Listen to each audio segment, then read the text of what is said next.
आज आपण पुढचे प्रॉब्लेम घेणार आहोत मित्रांनो DI चे. पहिला प्रॉब्लेम आहे integration of 0 to π/4 tan square x dx.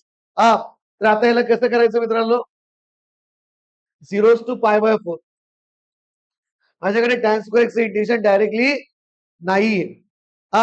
तर मग काय करताय तुम्हाला माहिती आहे 1 plus tan square x is equal to काय असतं सेक स्क्वेअर एक्स.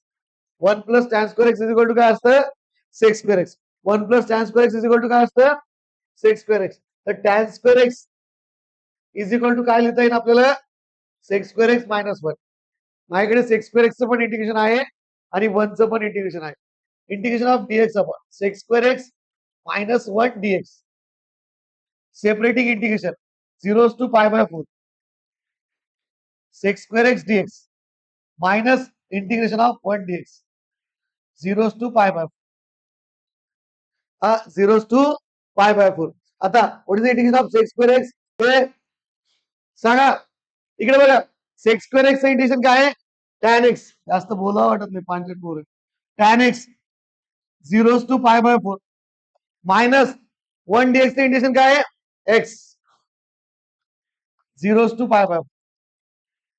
आता बघा सगळ्यात पहिले x ची व्हॅल्यू ठेवायची tan π/4 मायनस tan 0 नंतर मायनस एक्स च्या जागी काय ठेवायचं π/4 मायनस 0.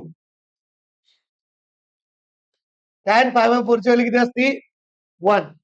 tan 0 ची 0 मायनस π/4 is the answer.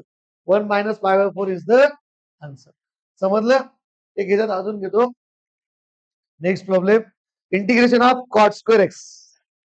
Integration of cot square x dx.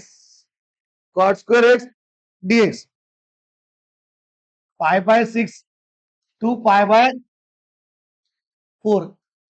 Cot square एक्सचं इंटिग्रेशन डायरेक्टली नाहीये. कॉट स्क्वेअर एक्सचं इंटिग्रेशन डायरेक्टली आहे का नाहीये. मग काय करता येतं 1 plus cot square x 1 plus cot square x is equal to cosec square x. Cot square x is equal to cosec square x minus 1. Cot square x is equal to cosec square x minus 1. तर cot square एक्सच्या ठिकाणी काय टाकू शकतो π/6 π/4 cosec square x minus 1. Cosec square x minus 1. तर आता बघा मित्रांनो π/6 to π/4 cosec square x dx minus 1 dx π/6 to π/4. Cosec square एक्सचं इंटिग्रेशन काय आहे minus cot x π/6 to π/4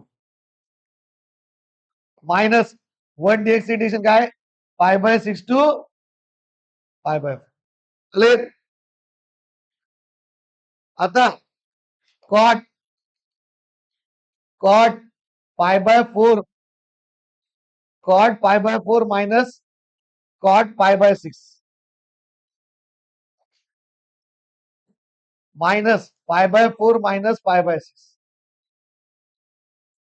π/6 π/4 minus π/6. हे बघा कॉट 90 आपलं कॉट 45 π/4 म्हणजे किती 45. कॉट 45 ची व्हॅल्यू किती असती 1. कॉट π/6 म्हणजे कॉट 30. π/6 म्हणजे किती कॉट 30. साइन 30 ची 1/2 कॉस 30 ची √3/2 to get cancel 1/√3 is the answer. आले काय कॉट 30 ची 1/√3 1/√3 मायनस π/4 मायनस मायनस प्लस π/6. तर -1 minus minus plus 1/√3 minus π/4 plus π/6 एवढं जरी लिहिलं तरी चालतं. लक्षात याला बेरीज करायची करू शकता तुम्ही. काय -1 प्लस 1/√3 जसंची तसं तिरकस गुणाकार -6π प्लस 4π भागिले साइन चोक 24 -1 प्लस 1/√3 -6 प्लस हे किती होतं 2π/24 बे एक बे pi by 12 in minus 1 plus root 3 minus pi by 12 is the answer. Chopping very